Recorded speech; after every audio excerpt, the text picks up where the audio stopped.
Cruzando as Conversas. Oferecimento Galeazzi Sul. Há 40 anos, a evolução dos metais. Boa noite, eu sou Guilherme Macalossi. Está começando aqui na RDC TV mais uma edição do Cruzando as Conversas. Trazendo para você, nosso telespectador, análises e debates sobre os temas do momento que impactam na sua vida. Cruzando as Conversas é um oferecimento de Galeazzi Sul há 40 anos. A evolução dos metais. Você nos acompanha pelos canais 24 e 524 na net, também pelas redes sociais, no YouTube, no Facebook, no Twitter, no Instagram, e também pode mandar a sua mensagem, a sua participação no chat, no live stream e também pelo WhatsApp. As opções estão aí e você pode utilizá-las à vontade. A sua interatividade é muito importante para nós. Quero fazer aqui menção, antes de nós entrarmos nos assuntos da edição de hoje, em relação à repercussão da brincadeira de que fui alvo ao fim da edição de sexta-feira. Muita gente compartilhou, né? Eu recebi em várias ocasiões aí vídeos, né, do telespectador lá que tinha mandado a brincadeira do tal do Benjamin. Mas eu fico feliz pelo seguinte fato: que o programa tem tido audiência suficiente para viralizar certos vídeos. Não é a primeira vez, também teve uma ocasião em que o deputado Fábio Osterman esteve aqui, teve uma crise de riso também, né, foi muito compartilhado. Então, o lado negativo do nosso telespectador, um tanto quanto folgado, ter feito a brincadeira, o lado positivo é de que um monte de gente recebeu a brincadeira e passou adiante. Isso significa que temos público e eu fico muito feliz, seja pela seriedade dos assuntos que tratamos ou os momentos de descontração, nós estarmos sempre presentes aí nas redes sociais e também na grade de programação que você confere sempre aqui no nosso programa, tá bem? Mas eu já alerto que eu não cairei duas vezes nessa piada. Desconfiômetro estava desligado, agora está em 100%. A edição de hoje do nosso programa, nós vamos voltar para tratar do que falamos na última sexta-feira, saúde. Na sexta-feira nós tivemos a participação aqui do José Westphalen e também do Marcelo Weber.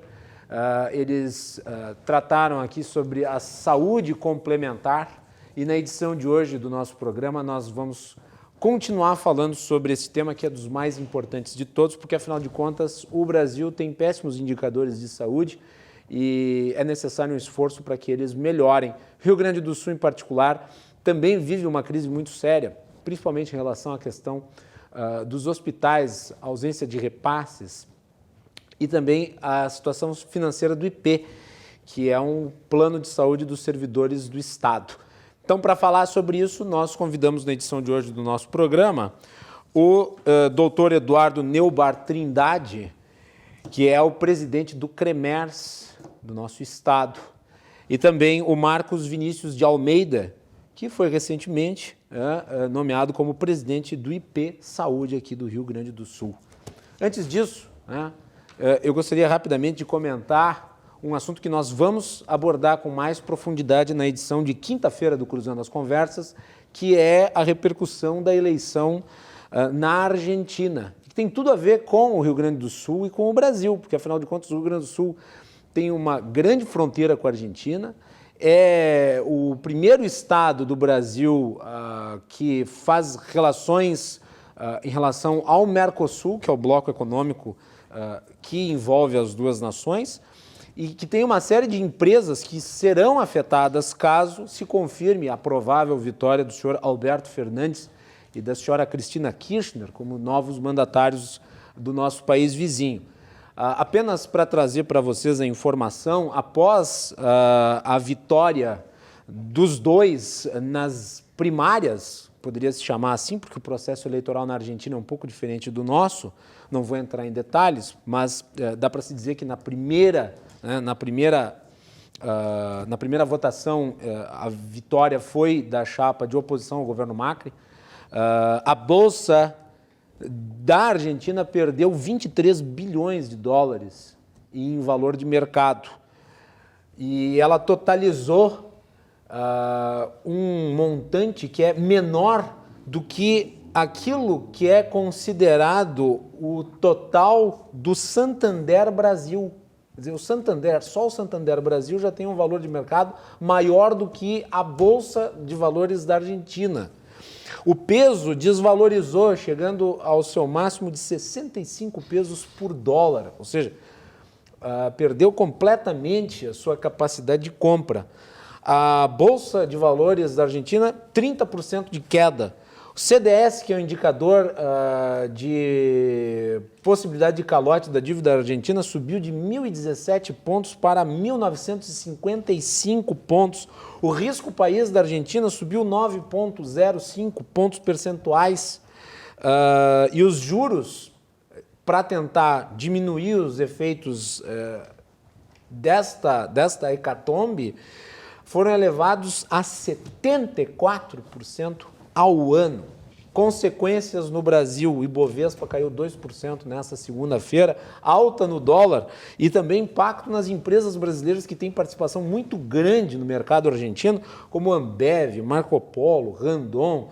Tudo isso está atrelado a nós e os efeitos todos podem se vislumbrar até mesmo num futuro de médio e longo prazo, porque agora se negocia a aprovação do acordo importantíssimo que foi negociado recentemente do Mercosul com a União Europeia e que precisa da aprovação de todos os seus Estados-membros para ser validado. A possibilidade de chegada do senhor Alberto Fernandes e da Cristina Kirchner, que são o peronismo raiz bolivariano, obviamente vai na contramão do pretendido aqui e isso terá certamente maiores impactos. Então, na quinta-feira, eu convido vocês a acompanharem também a edição do Cruzando as Conversas, que vai tratar especificamente desta problemática e de como ela afeta o Brasil. Mas vejam que pelos números que eu condensei aqui, alguns números, a mera possibilidade, que é muito real, de a chapa peronista voltar ao poder causará consequências danosas para a economia continental. Além do fato de reabilitar a ditadura venezuelana, que hoje não tem amparo político dentro da América Latina. Muito bem, senhores, é um prazer recebê-los aqui no programa e vamos falar sobre saúde no Rio Grande do Sul. Marcos Vinícius foi recentemente nomeado pelo governador Eduardo Leite como presidente do IP. E o IP é uma preocupação constante, Marcos, em virtude da situação financeira que ele tem. Qual que é a visão que você, agora que está aí há pouco mais de um mês no comando deste importante órgão, tem em relação a ele e quais são as perspectivas que se pode trazer para os servidores do Estado, que são muitos e que são utilitários aí dos serviços desse importante órgão? Boa noite. Boa noite, Guilherme. Boa noite, doutor Eduardo, toda a audiência. Prazer estar aqui, poder participando desse importante debate. Primeiro de tudo, dizer desse momento que o IP atravessa, ele é de conhecimento, acho que do quadro geral dos servidores do Estado. Uhum. Ele é já de conhecimento da sua rede de profissionais credenciados, de empresas, de laboratórios. Todas as pessoas já têm noção um pouco da realidade, das dificuldades, dos números do Instituto. Eu até falo, comento até de certo modo comemorando, Guilherme, porque quando eu assumi o Instituto, na semana que eu assumi, os dados do IP vieram a público. Sim. Uma reportagem feita pelo jornal Zero Hora que foi bastante detalhista. Acho que para qualquer gestor, o maior desafio é conseguir comunicar a realidade da missão que tu tens. E no caso muito especial do IP, nós assumimos já com os números todos eles a público, desnudados para quem quisesse ver. O Instituto tem um desafio muito grande pela frente. O primeiro de todos, agora, nesse curto prazo, é garantir a sua independência administrativa e jurídica. E ele tem? Porque tem muita gente que diz que o IP não tem solução. O IP... Que é pior do que a situação financeira do Estado. O IP, nós somos dois IPs, nesse primeiro momento. Importante dizer, o IP, como prestador de serviço de saúde, ele existe desde os anos 60. Uhum. Era uma área, um departamento, uma diretoria do IPERGS, que é o Instituto de Previdência do Estado, que durante muito tempo prestava os dois serviços em paralelo. Descontava do servidor um valor para contribuição para a aposentadoria e esse mesmo recurso era utilizado para fazer assistência em saúde, ou seja, para pagar todos os serviços médicos demandados. Sim. Em 2004 foi criado um fundo especial só para assistência à saúde e os recursos começaram a ter o destino correto. O da Previdência ficava no caixa do Tesouro do Estado para a Previdência e os da Saúde, obviamente, neste fundo. Isso fez com que o IP conseguisse, no ano de 2005, colocar os seus pagamentos em dia com os prestadores. Os médicos, os hospitais chegavam a levar 12 meses para receber pelos serviços prestados. De 2005 para cá a realidade mudou. Chegamos há muito pouco tempo atrás, antes dessa crise toda que nós estamos vendo assolar o Rio Grande do Sul, o IP conseguir fazer o pagamento dentro do mês e em 3 parcelas mensais, assim, fazer 3 pagamentos mensais, o que deixava o Instituto com uma dinâmica de caixa bastante interessante e fortalecia essa relação institucional que precisa ter com os prestadores. O nosso cenário hoje está um pouco diferente. Sim. Toda vez que se fala em crise no Estado, eu vejo no noticiário, né, na grande imprensa, pelo menos hoje no Estado, ela tenta retratar, tenta reportar os reflexos da crise, divulgando o calendário de pagamento dos servidores. Parece que... Cada vez pior, né? Cada vez pior, mas parece que esses junho. são os únicos reflexos da crise. Não são. Não é o fato do Estado estar em crise que o único reflexo é pagar o servidor no dia 8 de agosto ou pagar no dia 13 de agosto. Não, esse é um dos reflexos. Talvez é o que chame mais atenção porque, estando num Estado como o nosso, né, com corporações fortes que fazem uma legítima pressão para receber os seus salários em dia, isso chama a atenção. Mas os reflexos da crise do Estado, eles estão nas estradas, né, com dificuldades, ele está no repasse a hospitais, ele está na relação com os municípios e também está no próprio reflexo do IP. O IP ele se vale da contribuição do servidor público e da contribuição paritária do Estado. Toda vez que o servidor tem seu salário parcelado, pela falta de recurso, a receita do IP também entra de forma parcelada. Aqueles 200 e poucos reais que um servidor desconta por mês ao IP, ele chega no caixa do Instituto na mesma frequência, na mesma dimensão que os recursos também são dispostos para ele. Uhum. E aí nós temos ainda também a outra questão, que é a parte patronal. Então, os reflexos da crise do Estado, eles vão muito além do que simplesmente o calendário de pagamento do servidor. A situação ela é grave, efetivamente ela é grave. Mas o IP tem saída sim, ele tem caminho. Mas presumo não seja um caminho fácil de ser trilhado, até porque a situação do Estado leva a isso, tu mencionaste. Exatamente. Por exemplo, os pagamentos dos servidores que impactam. Não, do ponto de vista financeiro, o IP não é deficitário. Financeiro ele não é deficitário. O IP ele teria fechado o ano de 2018 com superávit, mas a disponibilidade de caixa dele não aconteceu em 2018. Ou seja, o que era devido da parte patronal ou paritário, tanto do executivo como dos poderes, e eu tenho que fazer esse registro aqui também, sem parecer provocação, mas nós temos que fazer esse registro, né? O Tribunal de Justiça, o Ministério Público, o próprio Tribunal de Contas, não estão pagando a prazo, em tempo, né, tempestivamente, a sua contribuição patronal. Não estão? Primeiro ponto é porque não reconheciam a legitimidade dessa contribuição. Até 2018 não reconheciam. De 2018 para cá reconheceram, mas não tinha um instrumento ainda de cobrança, o IP não tinha ainda sido organizado estruturalmente para isso. Nós estamos em um processo, né, de negociação instalada já com os poderes. Se isso fosse hoje simplesmente posto em dia, seria um incremento de quase 700 milhões no caixa do Instituto. 700 milhões? Seriam quase 700 milhões. Isso seria no total do ano ou mensal? Isso seria o total do ano, o que nós teríamos para receber dos poderes. Isso, em outras palavras, seria pagar todos os prestadores de serviço em dia, quem sabe até melhorar os valores que são pagos a hospitais, profissionais na área médica. Então, do ponto de vista de fluxo de caixa, nós estamos mal. O Estado não consegue dispor. Mas dentro daquilo que é devido para o Instituto orçamentária, né, da parte orçamentária, o IP tem saída sim. Agora, são ajustes de gestão que nós teremos que fazer daqui para frente. Doutor Eduardo Trindade, prazer recebê-lo aqui no programa. Qual que é a sua visão da questão da saúde? É o senhor que preside uma das entidades mais importantes do nosso Estado. Boa noite, é um prazer estar aqui presente. Guilherme, pelo convite. Aliás, mandar um abraço pro teu irmão, Manuel, que é um querido amigo, já veio aqui no programa várias vezes e intermediou a sua vinda. Sem dúvida alguma, né? Eu agradecer o Gustavo, me fez a ligação, hoje não tem, está presente. Vai ser um prazer e um privilégio poder estar lá.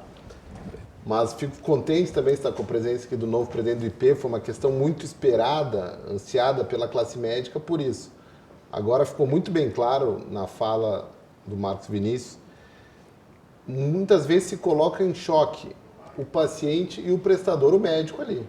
Muitas vezes esse médico que está sofrendo tanto quanto aquele paciente que está com o seu pagamento parcelado, porque o médico também está recebendo parcelado. E daí muitas vezes os médicos têm que buscar umas outras saídas, atender outros convênios, atender outras formas, porque através do IP eles não conseguem nem receber. E aqui fico contente com essa posição do novo presidente do IP, porque coloca essa situação bem às claras. Muitas vezes faz um procedimento, Guilherme, tu te coloca na posição do médico, tu operou hoje, tu vai receber quanto pelo teu serviço prestado? Tem ideia?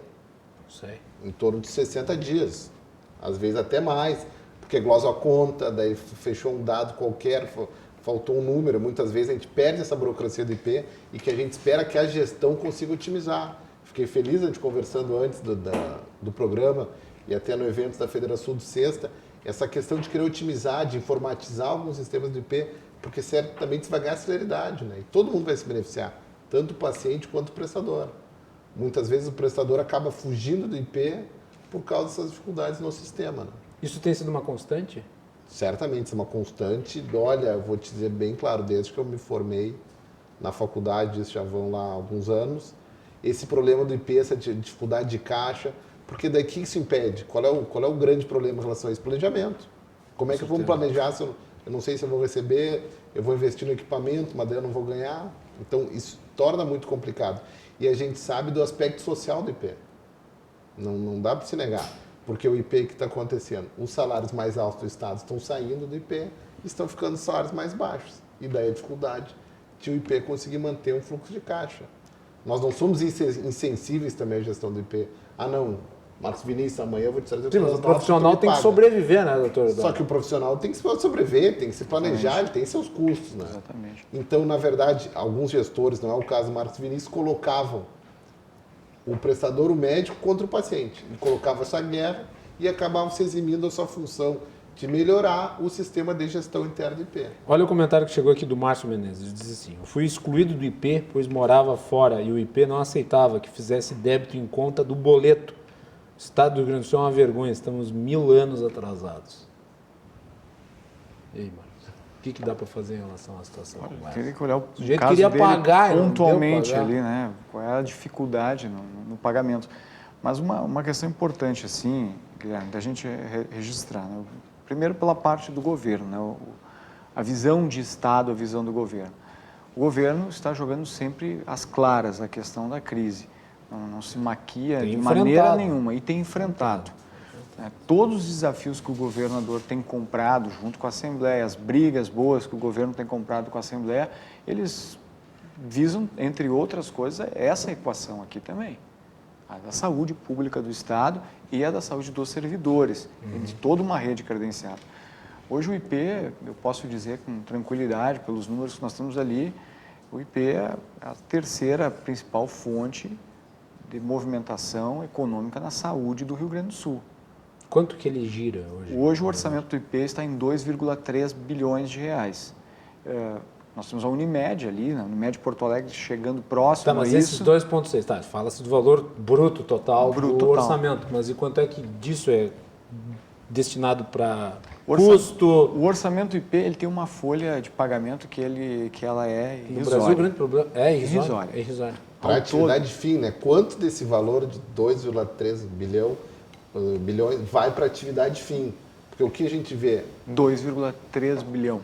É que é 2,3 bilhões e alguma coisa.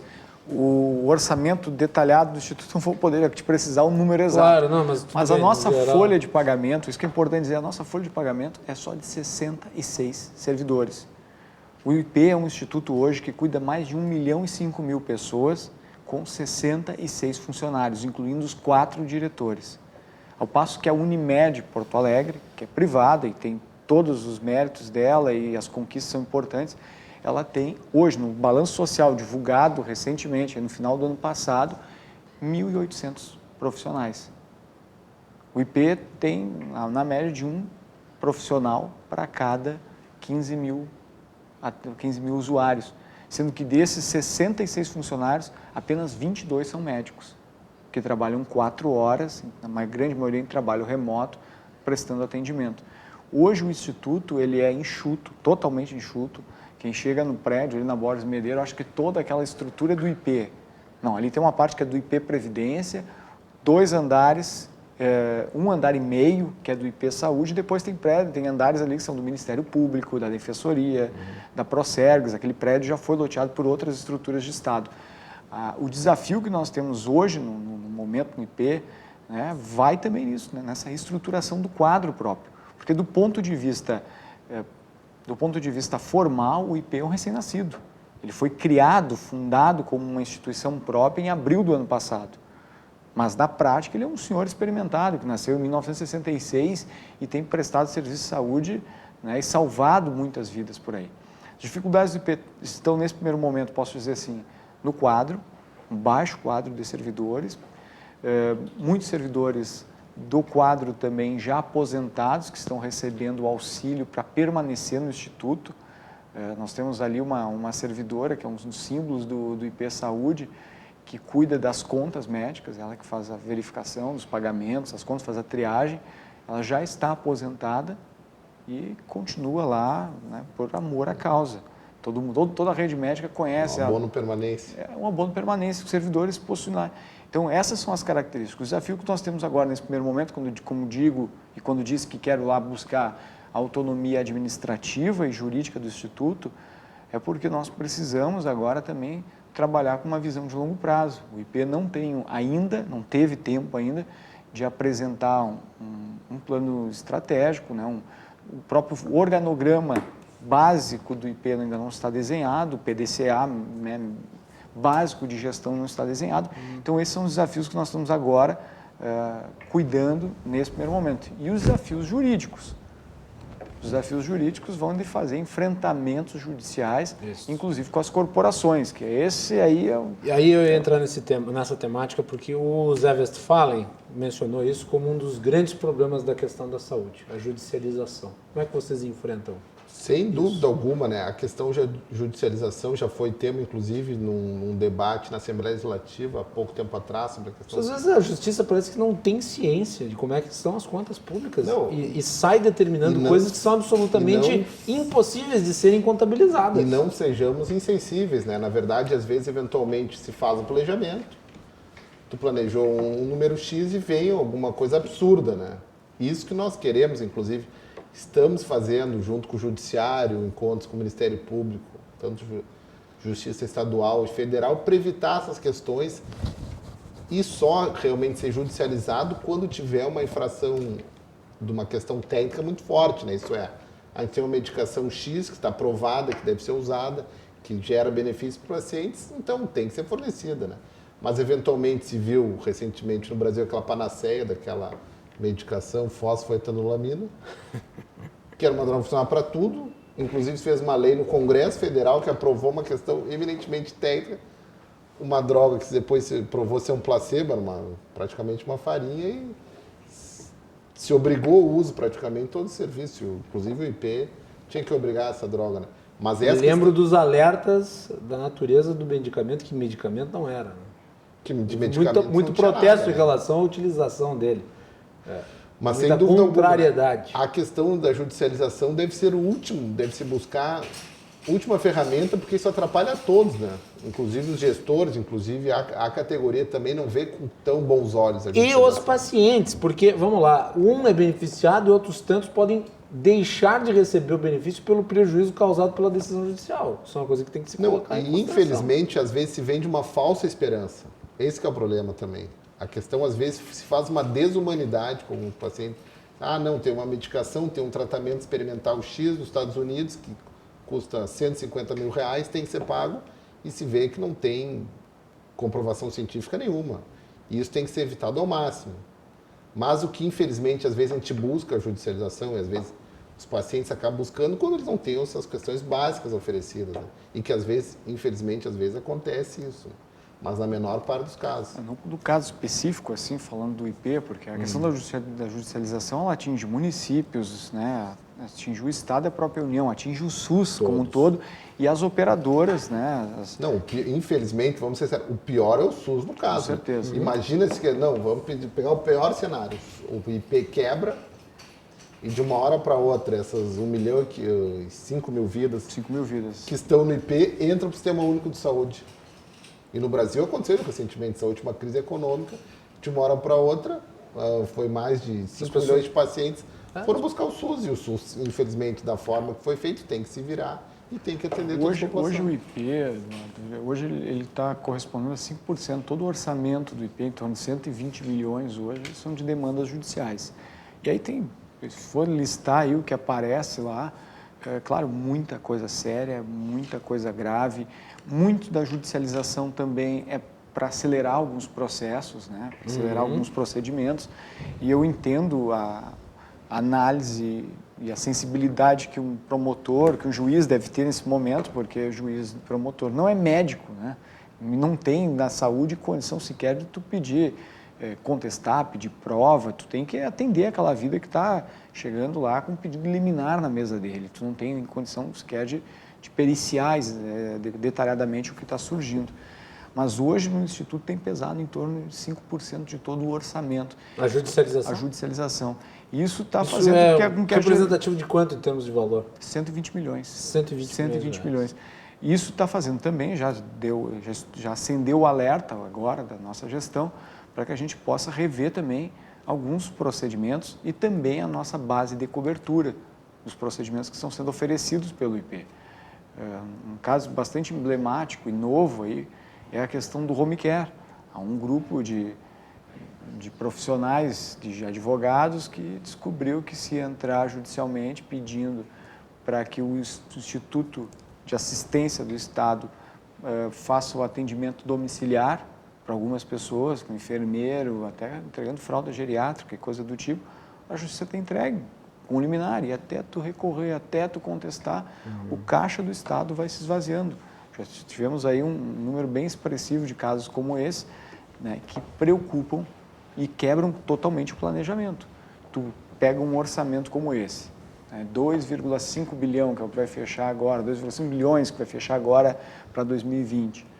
Tu tem que fazer uma programação de caixa, como é que tu vai pagar teus hospitais, como será pago os laboratórios, como será pago os médicos, atualiza, né, com cálculo atuarial as tuas planilhas, e aí começam a entrar ações judiciais diariamente, te demandando por serviços, procedimentos que não estão na tabela de cobertura. Isso rebenta qualquer planejamento financeiro que qualquer instituição possa ter. Inclusive questão de cobertura. Mas por isso que é uma coisa que nós... Você não acordo lá, que nós não tem a cobertura, mas eles te exigem a cobertura. Tanto no SUS quanto no sistema de saúde suplementar. Tem que ter uma questão técnica muito forte, né? Tem que se buscar o aval técnico muitas horas. Por isso, para evitar esses pedidos absurdos, que infelizmente a gente sabe que às vezes acontecem, né? Às vezes a prescrição aceita tudo. Por isso que assim, tem que ser baseado em protocolos claros, porque daí fica fácil para todo mundo. Olha, entrou nesse protocolo ou não. Fica mais fácil até para os profissionais de saúde, fica até mais fácil para os médicos oferecerem, esse serviço cobra ou não. Porque, infelizmente, por exemplo, uma situação do IP agora, que eu vou colocar um caso claro. Você vai fazer uma cirurgia hernia inguinal por vídeo. Que cirurgia é essa? É uma cirurgia, a pessoa tem um defeito na virilha ali. Perfeito. Tem uma hérnia na virilha, certo? O IP cobre a cirurgia por vídeo. Cobre entre aspas. Por quê? Obrigatoriamente, para fazer essa cirurgia, você tem que fazer um clipador endoscópico por vídeo. O IP paga a cirurgia, mas não paga esse clipador. O clipador vai ser embutido no custo do IP, no caso, tem que ser pago pelo paciente. E aí, como é que vai ser? Então na prática, o IP não paga a cirurgia por vídeo. Cadê o soldado da brigada, a professora primária, ela que vai ter que pagar esse clipador. E essas questões meio difícil de explicar para o paciente que o IP tem que resolver. Não. E muitas vezes, desculpa, eles colocam na conta do paciente. Como se, não, o médico lá tá Está cobrando pelo equipamento, não tem nada a ver com a categoria médica. O IP tem as suas tabelas ali, a sua planilha de cobertura disponível na internet, mas é muito difícil, vamos lá, vamos convir que é difícil para um servidor do Estado que não tenha relação alguma com a área de saúde conseguir identificar que o procedimento dele não terá a cobertura de um item ou de um procedimento que está relacionado com um nome extremamente técnico. Mas assim é também nas operadoras privadas, né? Nos planos de saúde privados funcionam da mesma maneira. Mas o problema é quando não tem isso no contrato e acaba sendo determinado através da aplicação de um princípio subjetivo com base na decisão judicial. Subjetivamente. Esse é o problema. Esse é o problema. Porque isso fere uma coisa que é basilar nas relações contratuais, que é a segurança jurídica. Segurança jurídica que garante planejamento. Se não tem segurança jurídica, como é que tu vai fazer planejamento? Exatamente. Isso é um fato. Claro, tu pode criar mecanismos de ser mais transparente para que haja maior ciência por parte do paciente dos seus direitos e, eventualmente, das suas obrigações. Mas não é por isso que a justiça pode se insurgir contra o contrato firmado e colocar sob risco até mesmo as finanças dos órgãos e entidades. Mais uma vez eu vou lembrar do nosso amigo em comum, meu irmão Manuel Gustavo. Né? No mestrado dele está ali, né, o inicial, uma frase, eu acho que dele. Cada vez mais as pessoas vão ser regidas por contratos. E se houver essa quebra muito comumente dos contratos, como é que vai existir o planejamento? E daí eu concordo, nem planejamento do gestor, nem planejamento do prestador. Mas o que tem que servir de alerta para a população e para a sociedade, que no estado do Rio Grande do Sul nós estamos muito bem servidos de médicos. O que infelizmente falta é a estrutura de atendimento. Então muitas vezes passa lá, tem uma fila, olha aqui, tá faltando médico, eu estou 5 horas faltando atendimento. Tem que contratar mais 10 médicos nesse posto de saúde. Esse hospital tem que contratar mais 5 médicos. Na verdade, está aqui um ex-prefeito de uma cidade do interior do estado. O que falta é a gente conseguir estrutura para atender a demanda que esses médicos vão gerar. Quem é que vai fornecer essa estrutura, doutor Eduardo? Quem tem condições de fazê-lo? O Estado está quebrado, o governo federal também não está. Eu discordo plenamente. Por isso, o que aconteceu sempre no Brasil, nunca houve um planejamento de saúde. A gente teve uma atenção primária adequada no Brasil até hoje? Nunca. A gente teve agora teve um pseudo-estímulo à atenção primária à saúde com esse programa Mais Médicos, foi uma panaceia. Porque atualmente, eu acho que 50% dos recursos do Estado para a saúde vão para a alta complexidade. Eu me surpreendo como as cidades do interior e os hospitais de pequeno e médio porte conseguem se manter com uma tabela do SUS extremamente defasada. Verdade. Eu não entendo como, sinceramente. Vamos abrir, nós 3 aqui, vamos ser sócios, vamos abrir um hospital aí no interior de Pinheiro Machado e vamos atender pelo SUS. Marcos Vinícius, quanto tempo vai durar nosso hospital? Ele desde o primeiro dia de atendimento vai ser deficitário. Sim, por causa da tabela. Não, a gente vai ter uma tabela deficitária desde o primeiro dia. Tem vários fatores, né? Vou dar um exemplo assim, de quem viveu a saúde na condição de gestor municipal. O IP ele é um caso à parte, assim, porque do ponto de vista financeiro ele tem hoje o seu financiamento próprio, mas lidar com a saúde pública hoje, principalmente no caso dos municípios, é lidar com falta de serviços anteriores à saúde. Você pode colocar, inclusive, a educação nessa história. O doutor Eduardo mencionou uma panaceia que foi Mais Médicos, eu vou citar outra panaceia na minha modesta avaliação de quem observa de fora. A questão das UPAs. Exato. O programa de UPAs foi uma panaceia do governo Dilma Rousseff. Nós vamos agora providenciar atendimento a todos, porque nós vamos construir um monte de edifícios pelo país que vão prover serviços. Só que o governo federal fez a parte fácil, construiu os prédios. Agora, quem é que vai manter a estrutura diária? E daí o resultado foi que, no Rio Grande do Sul e no país inteiro, os prédios das UPAs se transformaram em elefantes brancos. Na minha cidade de Farroupilha, está lá o prédio da UPA parado há anos. E não é a única cidade. E Farroupilha é uma cidade que tem um padrão de vida muito superior a municípios do interior, lá do Nordeste, do interior do Norte, do interior do Sudoeste, do interior de outros lugares do Brasil e que também sob as mesmas condições estão assim. Até te mandou um abraço, Guilherme Senise, teu amigo lá de Farroupilha, também fala. Grande Guilherme Senise. lá a população, muitas delas têm convênio de saúde, tem Unimed. Com certeza. Alguns poucos Farroupilha, metade da cidade tem convênio plano de saúde. de Bento Gonçalves. E lá, imagina aquelas cidades que 95% da população precisem do Sistema Único de Saúde. Sem parecer que estou generalizando ou exagerando, mas o próprio serviço de SAMU nos municípios, no interior do estado, ele é um serviço em total descompasso com a realidade econômica. Tem muita gente no município ainda, no interior do estado, que reclama porque não nascem mais crianças, porque não existe mais maternidade nos hospitais. Mas há uma cultura no nosso país de se demandar a saúde, né, e se achar que vai se demandar a saúde, encontrar os serviços de média e alta complexidade em qualquer local, em qualquer município. A questão de saúde ela é anterior a isso. Ela tem uma questão que passa por educação, né, de conseguir dar uma dimensão real do que é a necessidade, e também a área social. O serviço social é muito importante. Mas além disso, todos de comum acordo que a gestão direta da saúde nunca foi feita de forma adequada. A saúde tem relevado um grande volume de recursos. Eu não conheço nenhum município que invista só 15% em saúde. Mas a gestão sempre estruturada. Eu não estou culpando só os municípios. É importante ressaltar a questão da gestão. Culpando o governo federal, culpando o governo estadual e culpando muitas vezes municípios. Porque às vezes surgem alguns aventureiros que querem construir unidade de tratamento intensivo, UTIs em hospitais de pequeno porte. Aquilo ali se sabe que não vai se manter. Daí se vê aquele périplo de buscando recursos através de emendas do Legislativo, que a gente sabe que também não vai conseguir custeio, porque aquilo ali não é uma coisa que vai se manter a longo prazo. E daí, mais uma vez, se vê o quê? Muitos prefeitos do município do interior, não, o médico não quer vir para cá, não tem estrutura nenhuma, ele não vai conseguir oferecer uma medicina de qualidade. E sempre colocando a população contra o médico ali. Tu mencionaste sobre essa questão envolvendo a administração dos recursos, só vou fazer essa observação e depois vamos para o intervalo, depois nós voltamos para retomar o ponto aqui. Mas é sempre importante ressaltar que o SUS, ele divide recursos com o sistema previdenciário.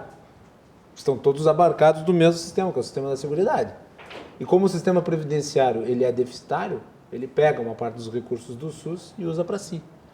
Essa é uma equação que está sendo agora enfrentada na discussão da reforma da Previdência. Mas é muito dinheiro que poderia ser investido em unidades hospitalares, em outras áreas, e que acaba sendo jogado no buraco da dívida pública. Eu sou cirurgião de formação e para poder exercer minha especialidade eu preciso de um hospital de alta complexidade. Mas eu tenho que reconhecer que em termos de saúde pública, para a gente conseguir ter um sistema viável e bom, a gente tem que ter uma atenção primária à saúde, um posto de saúde de qualidade. E que, infelizmente, ou talvez a gente possa contar nos dedos, os municípios aqui do Rio Grande do Sul que têm uma atenção primária de qualidade. Talvez sejam muito poucos que consigam resolver 80%, 85% dos problemas da sua população. Mas é porque, nesse caso dos municípios... Depois tu então, bem, vamos lá. Nós estamos estourando o tempo, nós voltamos na sequência, temos comentários do nosso público aqui também, estamos com o Marcos Vinícius de Almeida, que é o presidente do IP aqui do Rio Grande do Sul, e também o Eduardo Neubar Trindade, que é o presidente do CREMERS. Estamos falando sobre saúde e gestão aqui no nosso estado, e nós retornamos na sequência, fiquem conosco.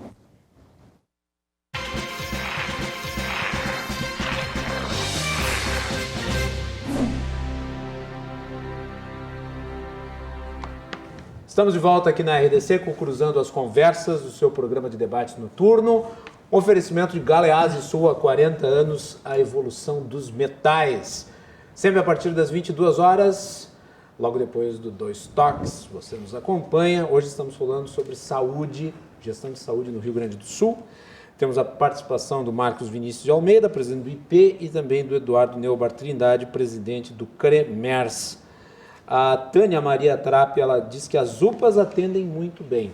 Tânia, eu não coloquei em dúvida o atendimento de diversas UPAs que funcionam. Eu estou dizendo que em muitos lugares as UPAs viraram elefantes brancos e são extremamente custosas. Por quê? Porque o programa pressupõe o seguinte: o governo fazia o investimento na construção dos prédios e depois os municípios iam gerenciar as UPAs. Só que o gerenciamento dos edifícios, das equipes, da tecnologia presente ali, dos atendimentos todos, é muito mais caro do que a construção do prédio em si, porque ela é constante. E os municípios que estão, na maioria, quebrados, certamente não tinham condições de manter essa estruturação, nem os serviços por ali prestados. E, em muitos casos, O que se observou também era a compra dos equipamentos, a construção do prédio e o abandono desses lugares. Não, e a UPA, que fique muito bem claro, é que a UPA veio, ela é uma solução para um problema da falta dos postos de saúde. Isso, Porque é uma unidade... micro-hospital. É um micro-hospital que não tem nada de uma estrutura do hospital, inclusive tem a UPA nível 1, 2, 3, que tem no máximo raio-x, se eu não me engano, ou exames laboratoriais básicos. Então, tu só vai conseguir atender a queixa dirigida do paciente, mas tu não vai conseguir fazer um tratamento de saúde a longo prazo como preconizado e como ideal para evitar, porque o mais importante é a prevenção de doenças. Sim, com certeza. E, inclusive, as UPAs não conseguem. As UPAs é um sistema que veio para diminuir a fila das emergências dos hospitais, de certa forma. Realmente não foi se pensado em verba de custeio a longo prazo. Não. Inclusive, todos os hospitais, as cidades sofrem para manter as UPAs, Isso. porque o custo é alto. Vide o caso até do próprio VHC, que sofre a manter sua UPA aqui da Zona Norte. E onde é que ela se insere dentro do sistema de saúde? Sabe que isso aí, doutor Eduardo, Guilherme, vem de uma muito própria da política brasileira, né? Vamos construir prédios. Por onde eu passo, eu tenho Aliás, eu repetido insistentemente lembro uma da coisa. ocasião em que teve uma unidade, uma dessas UPAs que foi inaugurada no Nordeste, alguma coisa, tipo o Lula estava Isso presente. aí. Eu ia falar isso. Tu ia falar isso? Eu E ia daí ele falar disse assim, nessa UPA é tão bonita que dá até vontade de ficar doente. Aí ele passou mal naquele dia, foi atendido no Albert Einstein, no Sírio-Libanês. Sírio-Libanês. Mas isso é uma característica da política brasileira. Por onde eu passo, as pessoas dizem, mas tu já vai trazer de novo esse assunto. Mas como municipalista, eu sou obrigado a falar disso. Que é o princípio mais básico de todos, né? De todos, é o princípio da subsidiariedade. Isso. O que é o princípio da subsidiariedade? Se não a valorização do ente inferior, né? da mais relevante das minorias, que é o indivíduo. O princípio da subsidiariedade, ele prega que uma família só deve fazer pelo indivíduo aquilo que ele próprio não consegue fazer com as suas próprias forças. E a cidade só deve fazer para a família aquilo que sozinha, ela ou no conjunto delas não consegue fazer, para que a União intervenha no Estado, somente depois do Estado não conseguir se gerir sozinho. E a própria Constituição, né, dos países envolvidos pregam isso, né, um federalismo que começa de uma maneira orgânica, seguindo a ordem natural das coisas, do indivíduo para a família, da família para a cidade, do Estado para a União. Mas daí, mano, no Brasil nós temos inverso. Mas só crônica de uma morte anunciada que todos os médicos viram que isso ia acontecer, aquela questão dos hospitais 100% SUS. Exatamente. Os hospitais 100% SUS, outro alerta para a população, estava fadado ao fracasso quando foi iniciado. Todo mundo via como os hospitais, como estão felizes. Por exemplo, o Hospital Centenário aqui de São Leopoldo, o único hospital de São Leopoldo, se transformou 100% SUS. Sofrendo lá, horrores. Atualmente, o hospital que o governo federal fechou a torneira, agora, infelizmente, é um hospital, apesar de ter profissionais extremamente competentes lá dentro, não consegue, às vezes, não tem os insumos básicos lá dentro para oferecer. E aí, e agora? Como é que esse hospital vai se refinanciar? Mas aí vem, o nosso país criou uma cultura política da entrega, desmedida, mas da entrega. As UPAs, por exemplo, voltando no assunto das UPAs. Sem planejamento, desmedida e sem planejamento. As UPAs, por exemplo, são um caso que chama atenção para um outro aspecto. Quem passa na frente de uma UPA em Porto Alegre, ou no interior do estado do Rio Grande do Sul, ou no Nordeste, vai enxergar o mesmo prédio. Com as mesmas cores, com a mesma placa, com a mesma logo. Não, o mesmo tipo de exaustão do ar, tudo. Talvez como é que é o ar. Não importa se é quente, se é frio, e assim também acontece na educação. Agora, recentemente foram entregues também diversas creches aí do Pró-Infância, que eram creches que o governo federal desenhou projetos para o estado do Tocantins, onde as crianças faziam refeição, faziam merenda no pátio, aberto. E aí nós temos aqui no interior do estado a geada batendo de manhã cedo e a criançada tomando sopa ali. Essa é a realidade. E as creches... Tu faz uma uniformização que não existe no país continental, porque as decisões são tomadas lá em Brasília. E tu não leva em consideração... E as poucas políticas públicas de saúde que talvez o governo federal devia administrar como a questão de um plano de carreira para médicos. A gente vê, temos dificuldade de médicos em áreas de difícil acesso. Isso. Como é que nós vamos conseguir colocar um médico lá, ou talvez fomentar a ida dele lá? Porque o médico hoje em dia não vai porque... todo mundo fica dizendo não vai por causa da remuneração. Não, não é só por isso. Ele não vai porque lá não tem estrutura, porque lá ele tem risco de sofrer um processo por erro médico. Ele não vai lá porque ele não consegue fornecer ao seu paciente uma medicina de qualidade. Não há nada pior para um médico atender o paciente tu sabe que existe um tratamento, tu não poder fornecer, porque aquele tratamento não existe onde tu está atendendo. Aliás, doutor Eduardo... E alguém que vai para o interior, às vezes, sofre com isso. Não é porque o senhor está aqui, preside o CREMERS, que eu vou dizer o que eu vou dizer agora, mas eu tenho sustentado essa opinião há muito tempo, desde que criou essa panaceia do Mais Médicos, que surgiu a partir disso, quer dizer, a ausência de médicos no interior. Não é apenas os médicos que são ausentes no interior em virtude dessas condições. É todo tipo de profissional. É todo tipo de profissional. E daí se buscou o quê? Em vez de fazer uma política séria de interiorização do médico através de um plano de carreira, que o médico pudesse, às vezes, ser locomovido de cidade, fica 2 anos ali e participa de uma estrutura, porque o poder municipal daquelas cidades de muito pequeno porte não vão conseguir manter o profissional lá. Claro que não. Lá elas vão precisar de um apoio, seja do governo estadual, do governo federal. Então, aí que o governo federal deve atuar, mas daí o governo federal, o que ele faz? Se associa a alguns grupos econômicos que só buscam o lucro, se universalizou o ensino médico através de uma precarização extrema, porque a maioria, infelizmente, das novas faculdades que foram criadas, não foram criadas com hospital-escola. Qual é o leito? Os grandes hospitais universitários foram criados? Não foram criados. Se foram criados, e infelizmente nós estamos formando, que é a pior expressão que eu já ouvi alguém falar, médicos para o SUS. Eu não entendo. Médicos para o SUS? Médicos para o SUS. Tem muita gente que define, não, porque essa faculdade aqui tem que formar, porque essa médica vai formar para o SUS. Não existe. A gente forma médicos para atender pacientes. Como é que é médicos para o SUS? Eu também desconheço. Ele é esse médico formado é medíocre, então ele serve para o SUS. Eu desconheço. Olha, acredito que sim. Se uma formação pior ao médico que sabe, sei lá, se ele dá chás, não sei. Então essa questão... Seria menos medicina e mais curandeirismo. Ou médico bom de discurso, que é infelizmente. Porque o médico tem que ser um técnico. Sim. Junta ciência e junta arte. Mas o médico é eminentemente um técnico. Não tem que ser bom discurso, saber conceitos de equidade, de universalidade, de integralidade, conceitos do SUS, lei 8080, porque hoje eles estão, infelizmente, tem muitos médicos com uma formação muito boa de discurso, sabem todas as leis do SUS, mas não sabem a questão técnica do desenvolvimento do seu paciente. Que nós precisamos? Nós precisamos de centros de excelência que formem médicos altamente capacitados. E, principalmente, esse médico que vai atender a atenção primária lá em região de difícil acesso, que é o que tem que ser mais competente. Porque ele não vai ter estrutura tecnológica nenhuma, ele tem pouca estrutura por trás. Então, por isso que agora vamos ter que reconhecer, foi uma atitude muito boa do atual ministro Mandetta em fazer esse novo programa, que é um certo tipo de plano de carreiras para médico para essas regiões de difícil acesso. E tu acreditas, doutor Eduardo, que o governo federal, através da gestão do Mandetta, conseguiu suprir de alguma maneira a lacuna deixada pelo Mais Médicos? A lacuna deixada pelos Mais Médicos era muito fácil de preencher. Porque Eu lembro dos catastrofistas, né? Dizendo, não, agora não vai ter mais atendimento, agora os pobres estarão desassistidos. Que saudades dos cubanos. Eu tinha número de atendimentos no papel, realmente. A dona Maria, o seu João, iam lá no postinho e tinha alguém de avental com estetoscópio que prestava atendimento. Se aquele atendimento era resolutivo, não era. Se aquele atendimento tinha segurança, não era. Porque o profissional, muitas vezes, a formação deles não era o que equivale para nós de médicos. Equivalia, talvez, a um agente comunitário de saúde. Então, isso ficou muito claro. Sim. Aqueles catastrofistas, não. A cidade de... Vamos pegar uma cidade de... É ruim pegar uma cidade do Rio Grande do Sul. Cacimbinhas, que não existe mais. Eu sei que é Pinheiro Machado. Mas vamos pegar a cidade hipotética de Santa Fé, no Rio Grande do Sul.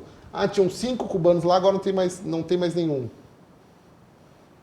Sim, mas vamos talvez estruturar, é melhor que aquela população procure atendimento em cidades vizinhas, até se realmente estruturar, isso. A gente consiga trazer um médico de qualidade para lá, que certamente vai valer muito mais que aqueles 5 médicos cubanos que atendiam naquela localidade, que eram pseudomédicos, que eram agentes comunitários de saúde. Isso que tem que ficar muito bem claro para a população. Um médico não vai suprir a falta de medicamentos. Ou alguém acha que a quantidade de médicos vai suprir a falta de equipamentos de raio-x, de equipamentos de ecografia, de leitos hospitalares, de leitos psiquiátricos. É que essa panaceia que tem que se acabar. Se acredita que o quê? Não.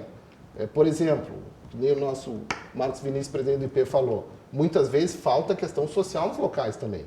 Vamos pegar uma vila aqui de Porto Alegre que não tem saneamento básico. Tinham 5 cubanos atendendo naquela vila. Toda semana prescrevendo vermífugo para as crianças lá. Mas até se arrumar o saneamento lá, não adianta, aquelas crianças serem sempre doentes. Matar barato. Eu posso colocar 20 médicos lá que não vai resolver o problema. A gente talvez tenha que tirar todos os médicos lá e pega aquele dinheiro e invista em saneamento básico, invista em educação, invista que as crianças calçam sapato. Ninguém sabe o que é melhor para se investir no município do que a própria comunidade que vive no município, né? Não é uma meia dúzia de burocrata em Brasília, no ar-condicionado, que vai conseguir definir um programa de saúde pública que vai se encaixar perfeitamente do Acre ao Chuí. Isso não vai acontecer. Mas essa é a visão que nós temos no país ainda. Mas aí se mostravam números. Se realizou 5 milhões de atendimentos. Mas qual era a qualidade dos atendimentos? Eu posso mostrar 15 milhões de atendimentos. Se nós delegássemos mais responsabilidades com o devido financiamento aos municípios, porque hoje os municípios só recebem as responsabilidades, nós teríamos índices melhores em todos os sentidos. Um dos programas que eu vejo assim que carece de mais recursos e de mais autonomia para se investir nos municípios são as ações de vigilância em saúde, né? Que são a vigilância epidemiológica, né? Que os municípios tentam fazer, mas muitas vezes sequer conseguem acessar as vacinas básicas, né? Dispõem nos quantitativos necessários para a sua população. O desafio que eu acho que com a saúde como um todo é o mesmo desafio da educação também nesse primeiro momento, ou os grandes desafios que é a descentralização de recursos. Eu confesso, como municipalista, aqui me colocando no debate de novo, cada pronunciamento, cada discurso que eu escuto do nosso ministro da Fazenda, né, eu juro para vocês, eu fico extremamente emocionado e empolgado, porque a cada 10 discursos... o discurso se realiza na prática? Bom, um passo já foi dado, temos outros ainda pela frente, mas até agora, né, o ministro tem pautado incessantemente os seus discursos na visão do municipalismo, de rever o pacto federativo, né, e de provocar uma descentralização efetiva de responsabilidades. Principalmente, uma das grandes preocupações, um dos grandes receios agora, é esses hospitais de pequeno e médio porte no interior do estado. Como é que eles vão se financiar e como é que eles vão se manter? Porque a gente vê hospitais da capital, às vezes, reclamando que nós temos as emergências lotadas, realmente tem, só que também tem quase praticamente todos os recursos da saúde do estado. Aliás, doutor Eduardo, como é que E outra coisa, e a alta complexidade todo mundo quer fazer, até o hospital privado. Sim, porque tu é remunerado a mais, né? Isso chama atenção, então, porque, tu recebe mais verba. E é menos importante a baixa complexidade, que atinge uma população economicamente ativa, que pega aquela população que quer voltar a trabalhar em seguida, que é aquela população contribuinte também. Como é que o senhor viu, doutor Eduardo, o anúncio feito pelo governador do estado dos repasses aí para as entidades hospitalares? Criou-se um passivo gigantesco durante os últimos anos. E é mais uma vez isso. E quem é colocado em oposição é colocado a população contra os médicos. Infelizmente, muitos gestores buscavam de uma forma rasa colocar sempre a população contra os médicos. Às vezes pela falta de insumos, pela falta de reparo. Felizmente, agora o governador do estado, com muita felicidade, voltou a fazer os repasses. Então, nós vemos realmente temos que saudar essa iniciativa. Mas realmente ele começou a fazer o pagamento, o passivo continua. Sim. E quem é que está pagando a conta desse passivo? Quem é que está sofrendo com esse passivo? Estou lá me lembrando, eu fui recentemente São Francisco de Paula, vi o sofrimento lá do gestor do Hospital de São Francisco, de onde é que vai tirar o dinheiro? E daí ele tinha que encaminhar o paciente para Taquara tinha fechado.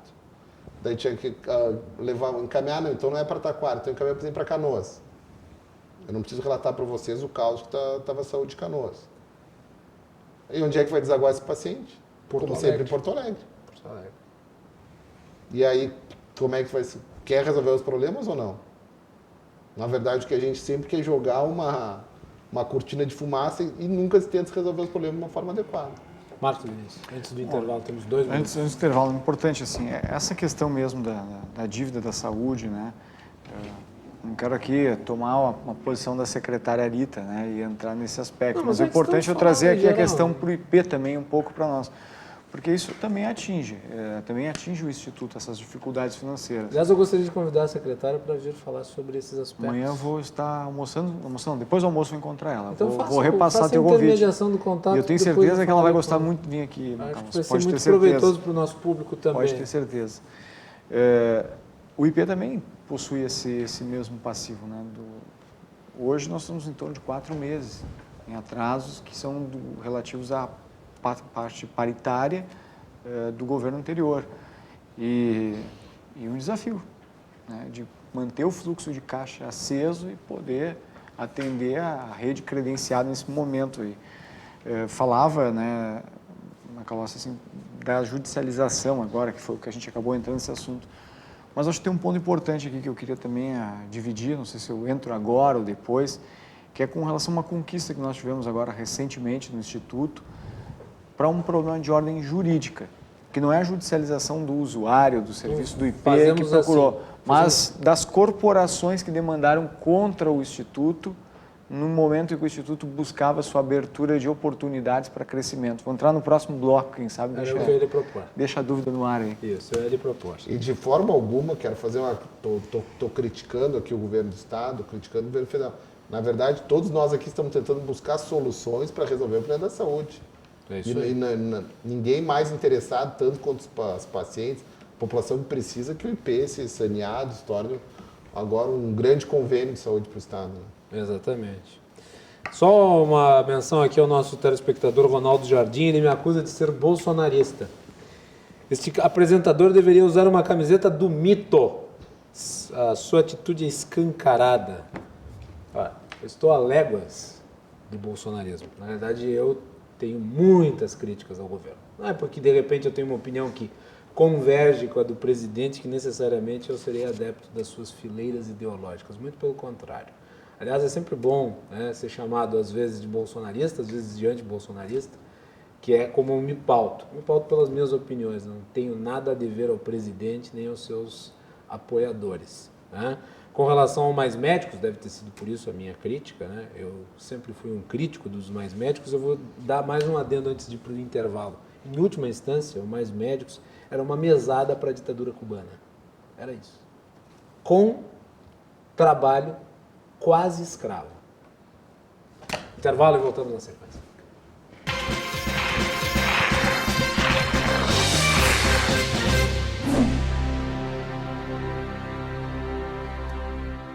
De volta aqui com o Cruzando as Conversas na RDC TV, canais 24 e 524 na net, nas redes sociais. Mande a sua mensagem, participe, também está no WhatsApp.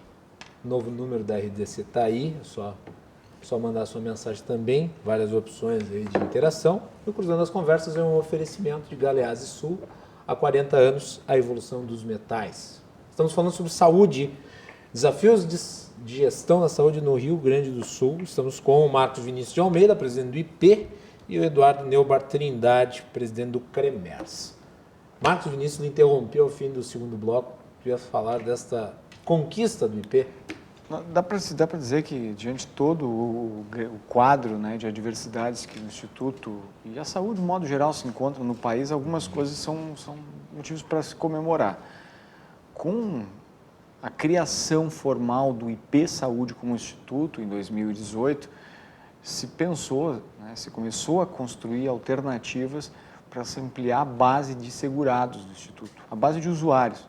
Porque diferente de uma operadora, né, de saúde privada, né, pode citar a Unimed, a Sul América e tantas outras, elas têm a possibilidade de fechar contratos novos com públicos diferentes, com perfis também e com base salarial diferente. O IP, dentro da Constituição dele, ele se destinava única e exclusivamente a atender servidores do Estado. De um tempo para cá começou a receber e fechar convênios com prefeituras. Perfeito. Pois bem, em 2018, o Instituto abriu a oportunidade em lei de atender outros servidores públicos e entidades também paraestatais. E também, por fim, ainda, né, a possibilidade de atender entidades de registro profissional. Isso gerou bastante polêmica no final, na metade para o final de 2018, a ponto que a federação, a FESERS, que é a Federação dos Servidores, Federação dos Sindicatos Servidores do Estado do Rio Grande do Sul, atacou judicialmente essa abertura de novos contratos que o IP teve, com uma ação direta de inconstitucionalidade que acabou atacando não exclusivamente os novos contratos, mas atacou também os contratos já existentes. Atualmente o IP, além de atender a base do Estado, ele tem um total de 327 entes conveniados. Desses 327, 246 são prefeituras, 69 câmaras de vereadores e 12 entidades. A intenção era tentar, de alguma maneira, inibir convênios como a OAB, que tinha demonstrado interesse, o Corém, que tinha demonstrado interesse também no momento, e outras entidades, o SESI, Senai, que também teriam essa possibilidade.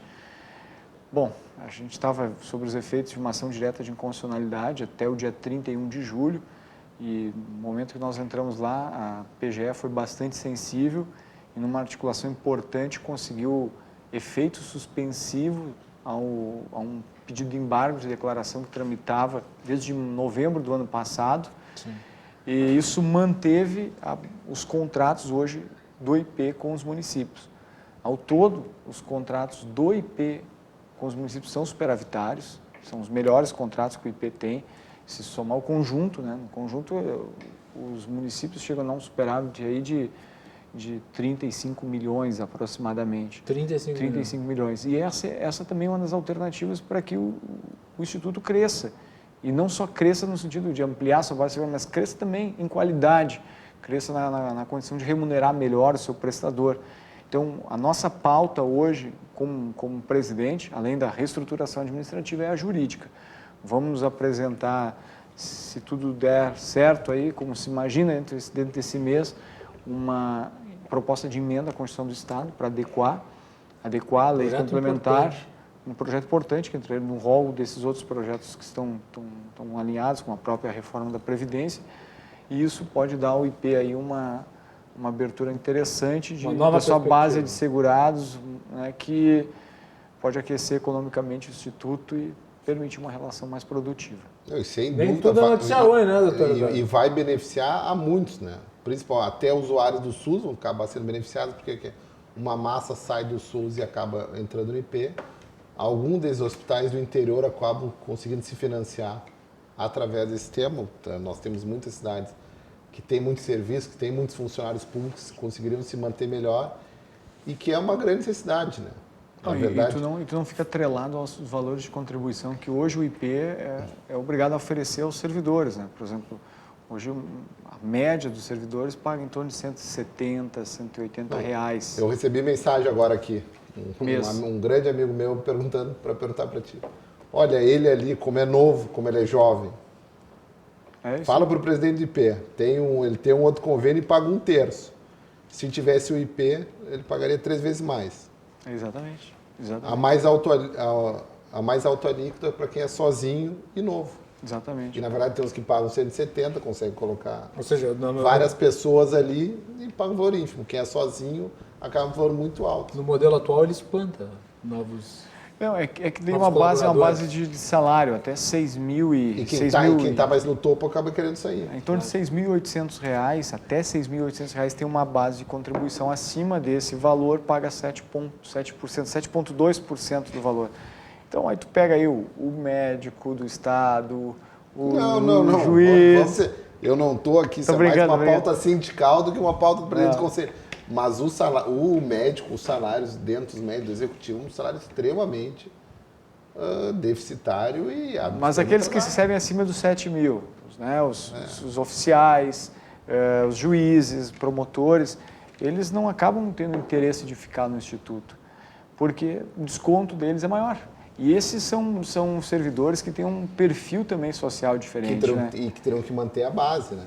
São pessoas que têm um perfil, têm um planejamento familiar diferente, tem no máximo 1, 2 filhos, o número de dependentes é menor, tem práticas também de lazer diferente, tira 1, 2 férias no ano, consegue comer melhor, faz terapia e etc. Então, esse servidor de mais alto salário estaria pagando aí 400, 800 reais em alguns casos, e ao passo que o servidor de menor salário hoje paga 170 e coloca o marido, coloca filhos, às vezes coloca até o neto na base de segurados.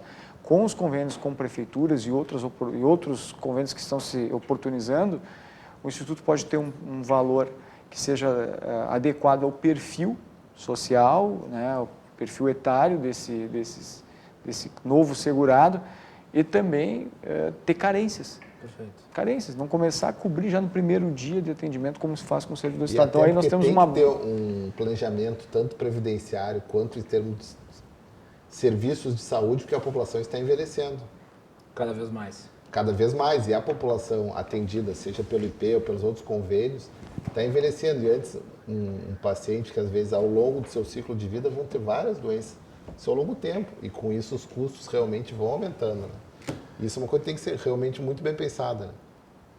Muito bem, nós vamos ter a oportunidade para falar sobre isso em outra ocasião. Eu gostaria de agradecer enfaticamente a presença tanto do Dr. Eduardo quanto do Marcos Vinícius aqui na edição de hoje do Cruzando as Conversas. Nós estamos chegando no fim do programa, eu dou 15 segundos para cada um se despedir. Dr. Eduardo, obrigado pela sua vinda aqui. Eu que agradeço o convite, me coloco à disposição, mas eu fico feliz quando a gente sai de um programa com gestores e com um apresentador. Ele tem muito conhecimento quando a gente sai com consenso daqui. A gente sai com quais consensos? Que as últimas políticas públicas de saúde foram realmente uma tragédia, se é que elas existiram. Esses modelos de financiamento 100% do SUS são modelos falhos na sua origem. É muito claro, e mais uma vez sirva de alerta para a população, sirva de alerta para a sociedade gaúcha. Não faltam médicos, daí ficam aquela coisa, vamos querer criar essas faculdades de medicina em linha de montagem. Não faltam médicos no Rio Grande do Sul, falta estrutura de atendimento, falta uma política pública clara de atendimento para a população. Quando a dona Maria ou o seu João vão lá no hospital e veem que tem uma fila de 5 horas para atendimento, ou faltam 4, 5 horas para tirar uma ficha, sabe que não é por falta de médico, é por falta de estrutura que os gestores não estão conseguindo oferecer. Obrigado, doutor Eduardo. Eu que agradeço. E parabéns aí pelo trabalho à frente do CREMERS, uma entidade muito importante aqui para o nosso estado. Sem dúvida, estamos aí para trabalhar em prol da sociedade.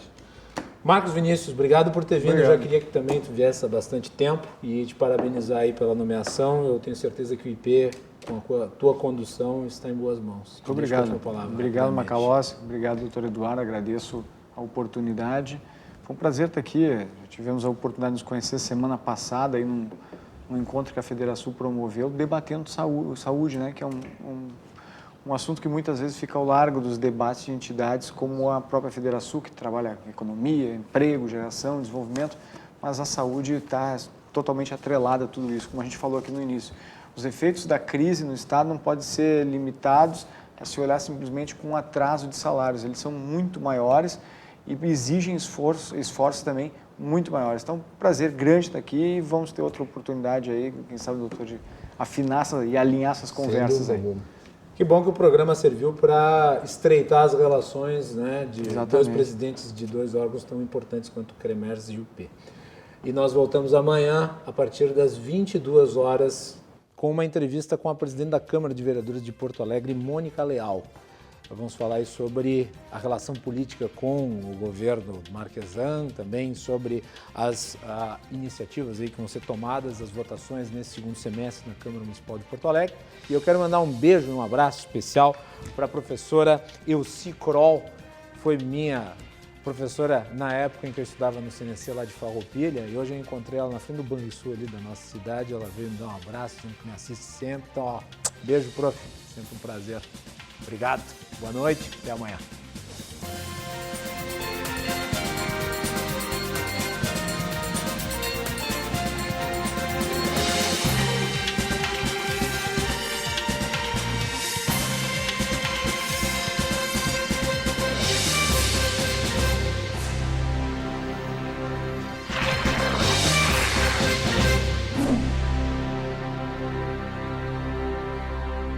Cruzando as Conversas. Oferecimento Galeazzi Sul. Há 40 anos, a evolução dos metais.